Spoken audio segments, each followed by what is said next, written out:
Hello and welcome to this video tutorial from BlenderCookie.com. My name is Jonathan Williamson, and some of you probably saw the exclusive citizen models that we released yesterday of the 3 weapon models of a bow, a sword, and a spear-like weapon.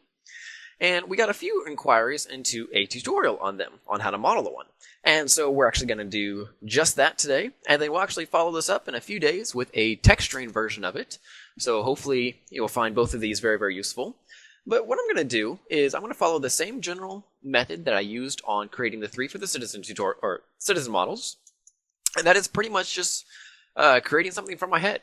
I'm going to try and create something that's in the same general style as the ones that we posted online, but it may vary a little bit because I'm not following any specific references. I don't have any particular guidelines in place, so I'm going to kind of show you, the method that I use when creating something like this from your head, and just how to, a couple of things to create something that's appealing but original in a way. And, original being that you're pulling a lot of ideas from your own mental library and making use of those.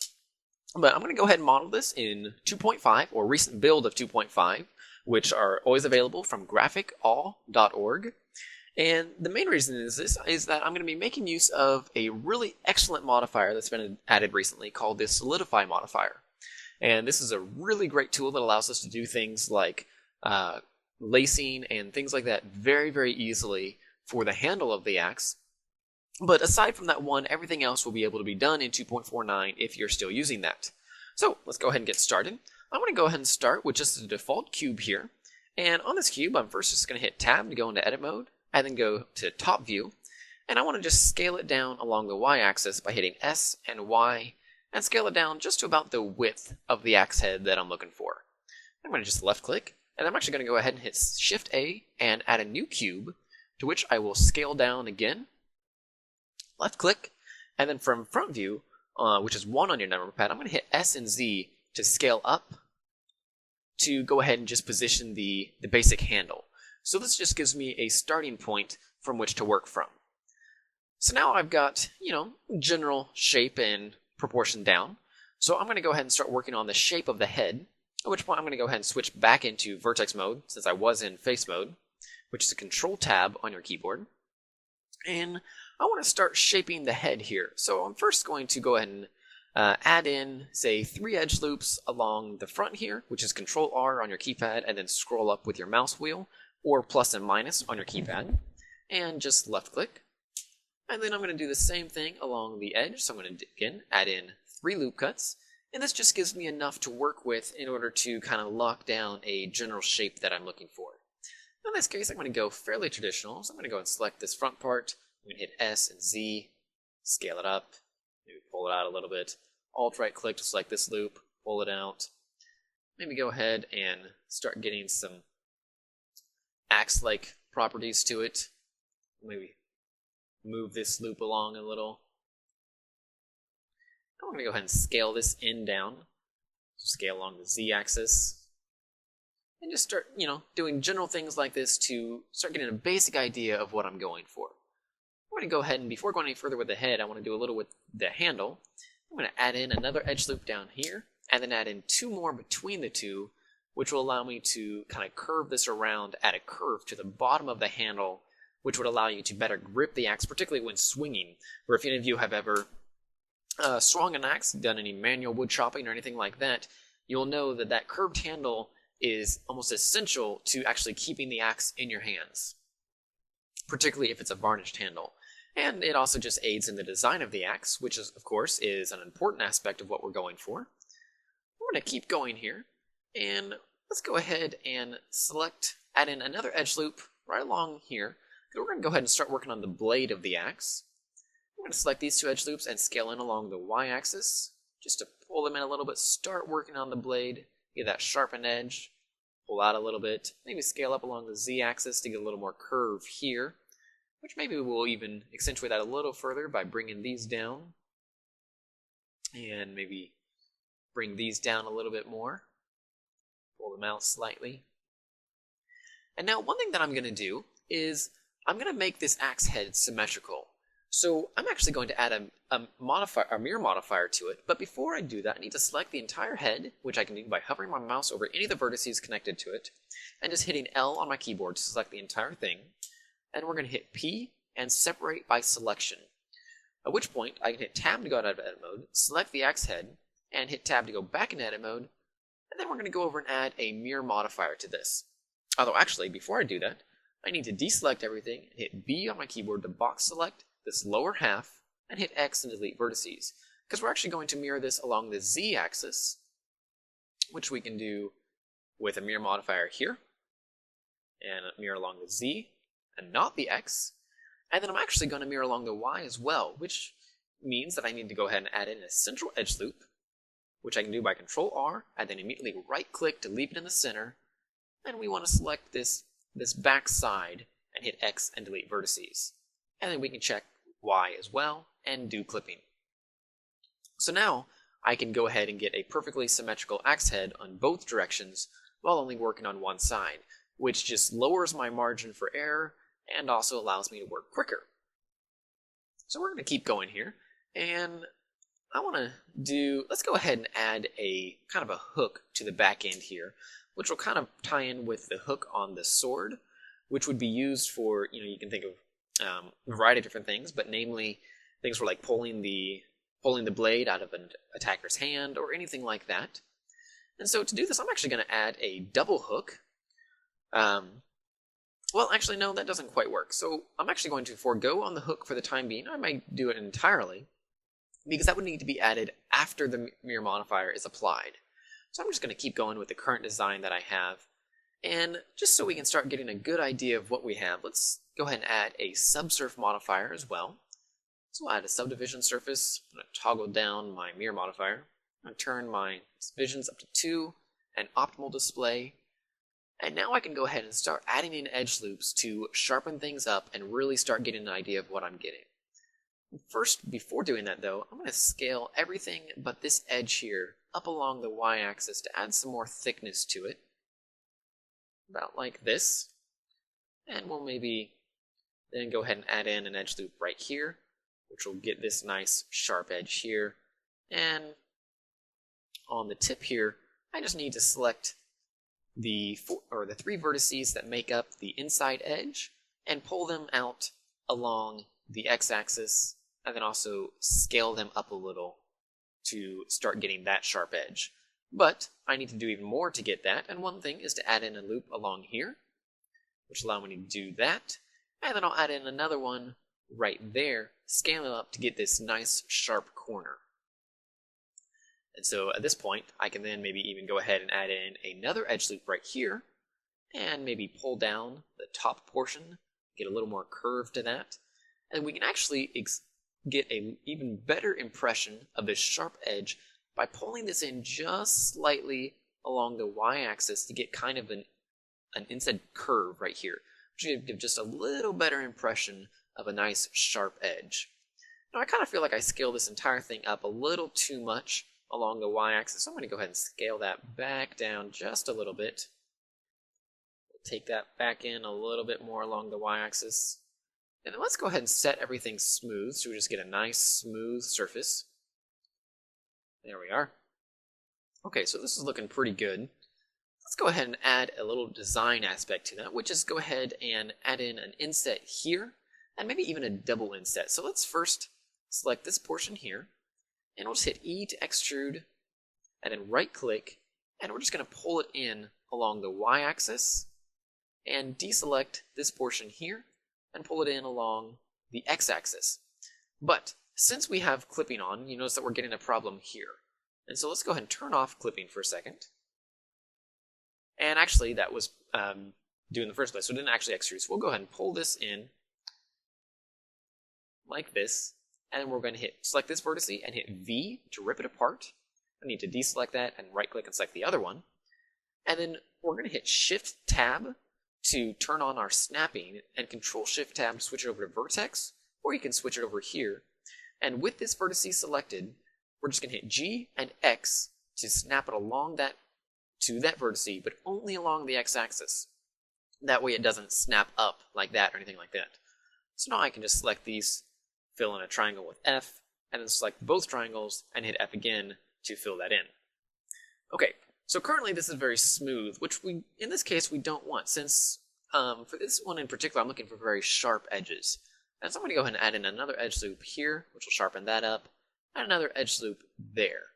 But I don't want to get a sharp edge here, which although you can't see right now, you can see it a little bit at an angle. And so I'm going to then deselect this portion of the loop and hit Control E to edge slide and just slide this loop down, which won't have any effect on the sharpness here, but it'll make sure that this is a nice smooth arc. Okay, and so let's continue on. One thing that you'll notice is that this edge is very rounded, which doesn't really appeal to the entire flow of the axe, and so I'm going to add in another loop on the inside, pull that up, and let's maybe even select this loop, and let's hit Control E and edge slide, and slide it even closer to make that nice and sharp. There we go. Now another thing that I'll notice that I don't really like is we've got all these different angles. This is coming in smooth, and then sharp. We've got a little bulge here, so let's smooth these out. Let's go ahead and just slide this back along like that. And let's maybe make this a nice smooth flow there, which we can make this even better by adding in another loop here. And we'll just pull this up. There we go. And yeah, we'll go ahead and leave that like it is. So now let's go ahead and add in a second interior loop here, or inset. So let's go ahead and select just these faces here. And we're going to hit E to, or I'm going to select all of these here.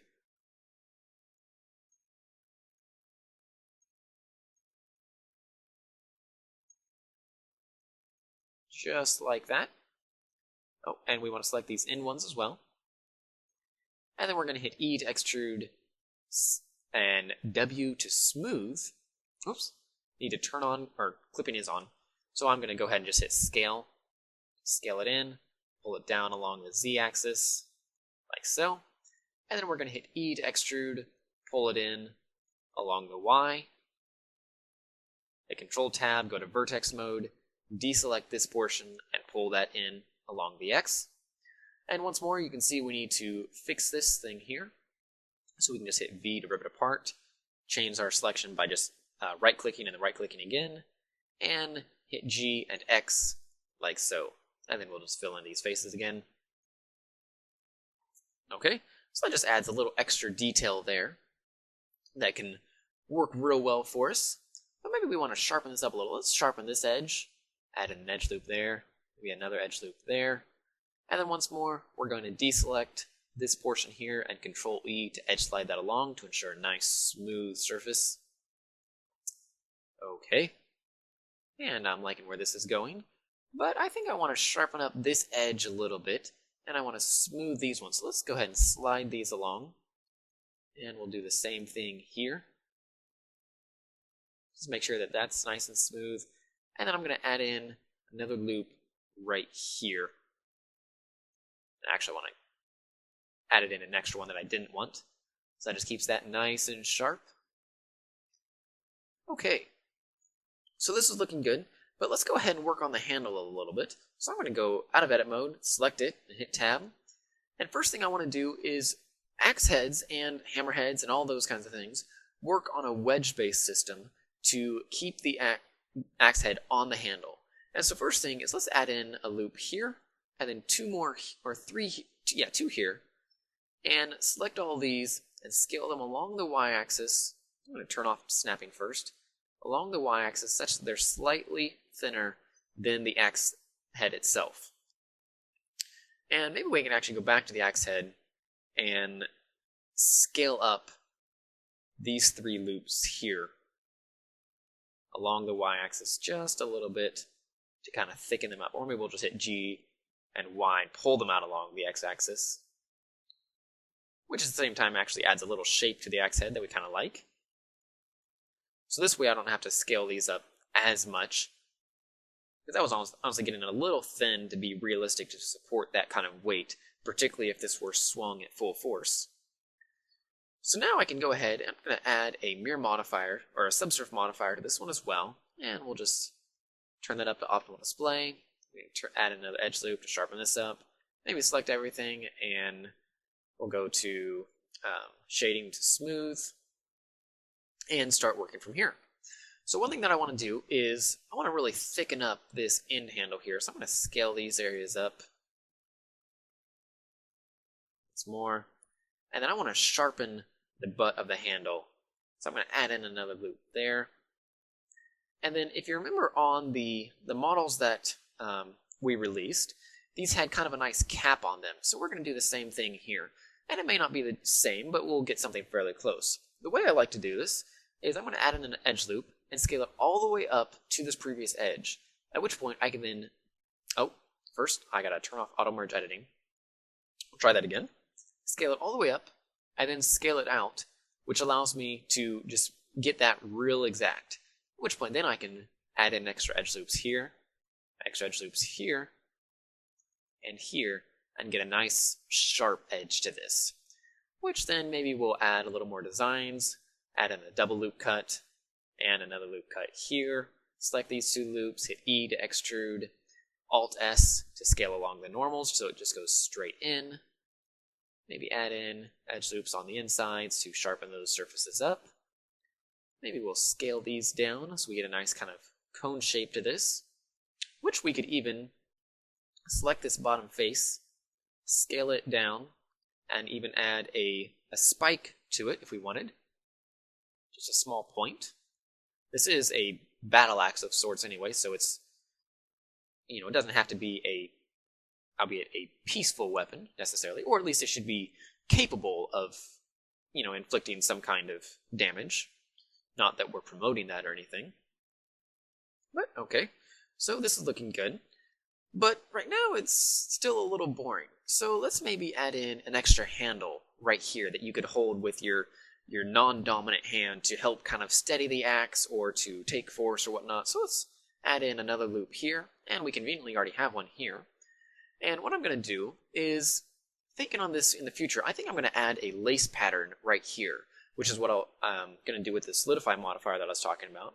So let's add in another loop here, select these two loops, and hit E to extrude, and this time we're just going to hit S and then Shift Z to exclude the Z axis, and just pull this out to create a nice ridge.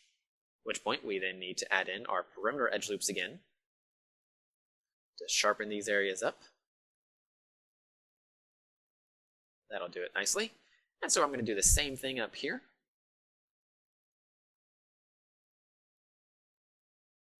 Just like that. Scale these. Another trick to make this nice and quick is to do a double loop cut on this side, and then just scale those along the Z-axis, do both sides at once. And one nice thing about that is that it keeps the edges very evenly spaced if you're kind of anal retentive like I am, in that you like all of your edges to be evenly positioned, even if it doesn't necessarily matter. Let me go ahead and bring these down a little bit more. Okay, so this is working well. One thing that I do want to do is go ahead and add in some extra detail on the head so as to show that there is in fact a hole through the head where the handle is being positioned.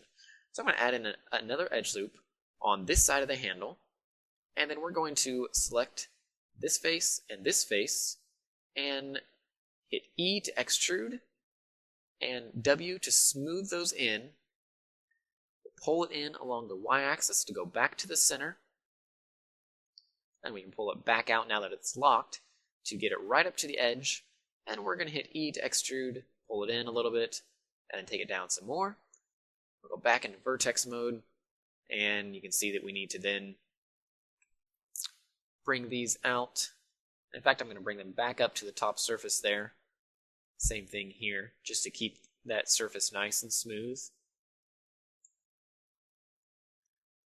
There we go. And right now that's still real loose, since this needs to fit real snugly, particularly since it is a wedge-based system for those that are not familiar with axe or hammerhead construction, or at least on not all, but most. So we need to get this real nice and tight with the surface. And even though that detail is not necessarily going to be seen, it is something that is good. It's good practice, and also, if someone were to take a close look at it, it's always satisfying when they can see that you paid attention to the small details, even if they wouldn't be seen, 99% of the time. Which, that being said, those small details are something that you want to purposely ignore. A lot of the times, simply because you're trying to conserve poly counts or things like that. But in this case, we're not, and so I'm going to go ahead and add them in. Now I've gone back over to the handle here, and I'm going to add a slight bulge to the top of the head, which would kind of, demonstrate the fact that there is a wedge placed into the head. But I'm not going to model that little bit because we're not going to get down to the very fine details. We just want, to show that we are paying attention to some of them. Okay, so we're not going to go too much further with this, but I do want to go ahead and do the lace effect that I was talking about. So let's go ahead and we're going to first save the model. And, if we were to render this right now, which I'm not going to do right now because I actually only have the default settings and it's going to be, well, actually, go ahead and do it. It's going to look pretty terrible. But I will show you in the next version, in the texturing tutorial, how to bring that in. But what I want to do is go ahead and set up the lace. And so the way that I'm going to do this, I'm first going to select the handle, go in and just select from front view. I'm going to select this loop. And then I'm just going to hit Shift D, right click, and P to separate.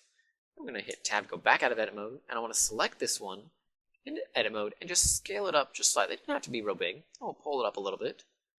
And then let's maybe deselect this side and pull it up at an angle, something like this. Our lace will be slightly styled. And then hit E to extrude. And we like that width there. And that's all we need to do with it.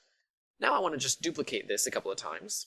So we'll take it up, hit Shift Tab to turn on snapping, and Control Shift Tab to go into increment. And we'll just snap it up maybe like that.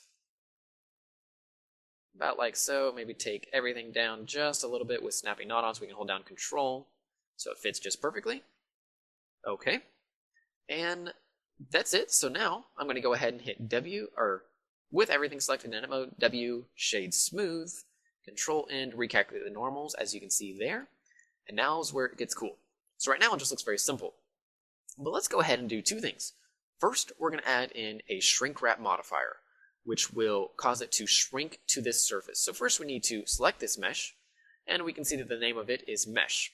Just for the sake, let's go ahead and rename this, which from the outliner, the easiest way to rename it is just Control click on the name, and let's just call it handle. And while we're at it, we'll go ahead and name the axe head.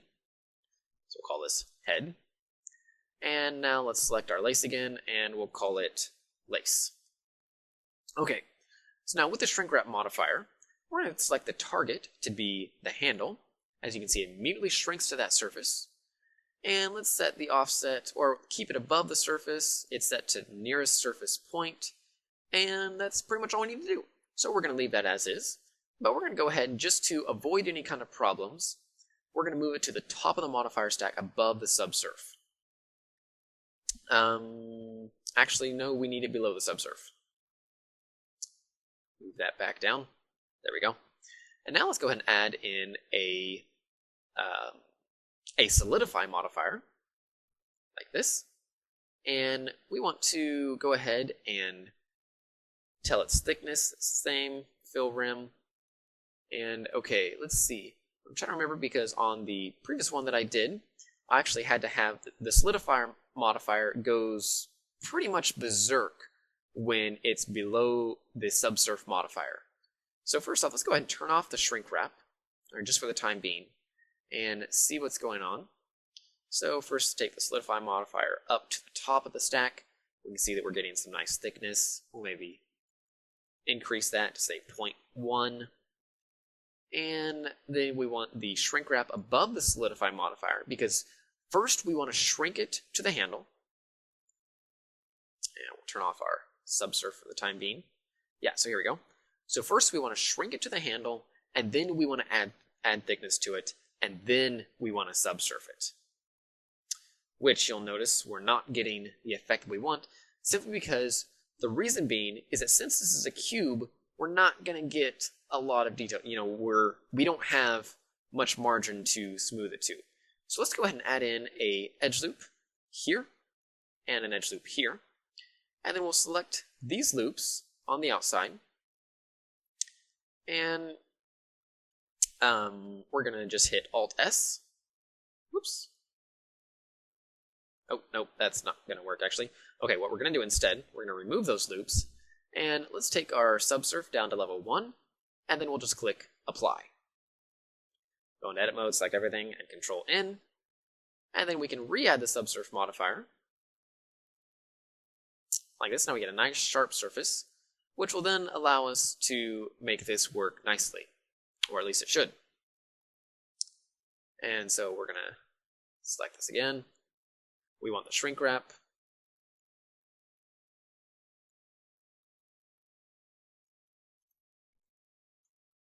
Okay. Okay, so I'm having a little trouble here that honestly I don't remember exactly what caused it or how we fix it. So the way that we're going to work around this is we're going to get rid of the subsurf modifier for the time being. So right now we have a perfectly shrink wrap surface. Oh, no, actually I know what the problem is. The problem being is that we need more edge loops on this to shrink well. So let's select these. We're going to delete them. And we're going to add in a... Well, actually, let's go ahead and just delete this. And we're going to start anew from a mesh that already fits. And so we'll select it again, do the same process, Shift D, right click, P to separate, select it, go into edit mode, scale it up, and then we can maybe just pull this up. Let's go and turn on proportional editing, and we're going to do a linear fall off, and then just pull this up. First off, I'm going to turn off snapping, and we'll just, oops, I want a constant fall off. Oh, okay, so that's not working. We'll just go ahead and turn that off, and we'll do it by hand. So I'm just going to go ahead and rotate this and scale along the x-axis. Since we're going to be using a shrink wrap modifier, it doesn't actually have to be exact. Then we'll just extrude this up, select everything, shade smooth, Control N, and then with snapping on, set to increment, let's just Shift D, take this up. Take everything back down a little bit. There we go. And now let's go and add our shrink wrap modifier, which again will be set to the handle. As you can see, it's snapped there. Okay, and we need to maybe scale it down just a little bit because it's snapping to this point here. There we are. And now we'll go ahead and add in our solidify modifier. And we want the thickness, we'll just go and increase the thickness to say 0.1. Well, that's maybe too much. How about 0.05? And again, I want to move the subsurf down to the bottom of the stack. There we go. So now we get a nice result there. You can see it's still snapping a little bit to the bottom. So let's select everything, scale down a little bit more. There we go. What it's doing is it's grabbing that because that's the nearest point to this. And so we want to be sure that we're avoiding that. So currently we have a nice, very rounded lace effect, but we want to get a little crease in here. So this is very nice because we have a crease option, which allows us to set the inner or outer crease. Let's set the inner to say maybe 0.05 and maybe the outer to 0.1. Whoops. Maybe that needs to be, there we go, add in right up all the way to like 0.4. So it doesn't have to be real exact. Maybe turn our subsurf up to level 2 on this optional display. And there we go.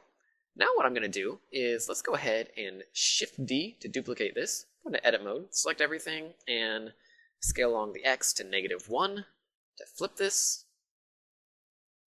And we'll hit Control A, apply location, apply rotation, and scale just for in case. And let's see. Okay, that's actually a little odd because it's now snapping to the inside. Let's go ahead and get rid of our subsurf modifier and the solidify just to start from scratch. So we've got that. It's set to the handle. Maybe increase the offset just a little bit. Add the solidify. Oh, here we go. Here's the problem. The problem is that the normals are now flipped, so it's actually telling it to go the other direction. So we can select everything, Control N to fix that. Okay, now we can re-add our subsurf modifier. Didn't actually need to get rid of that in the first place.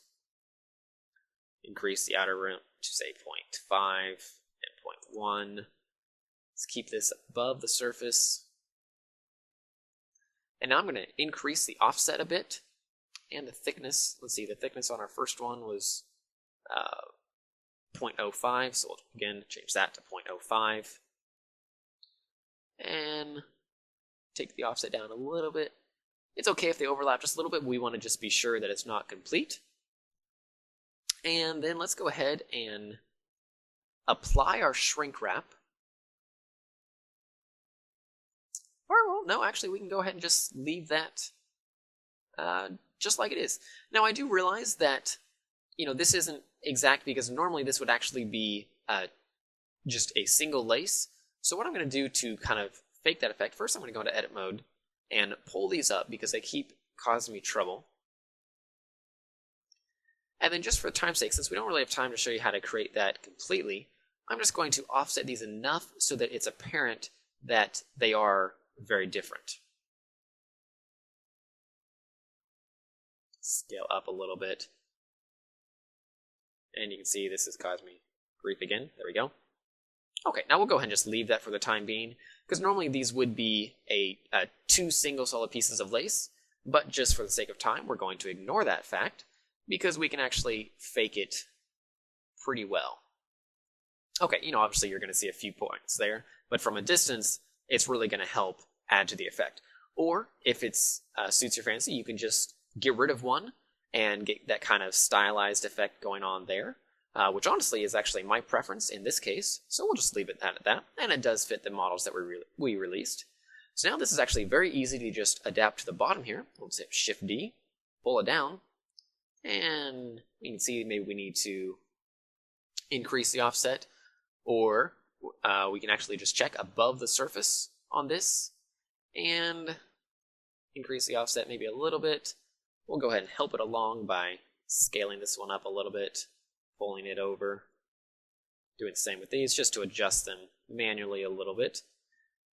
You can't always rely on the modifier to give you perfect results.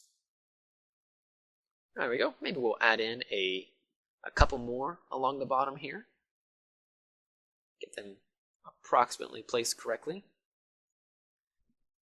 Fix the normals on these ones.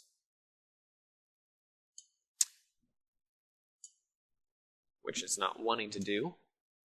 See what's going on here.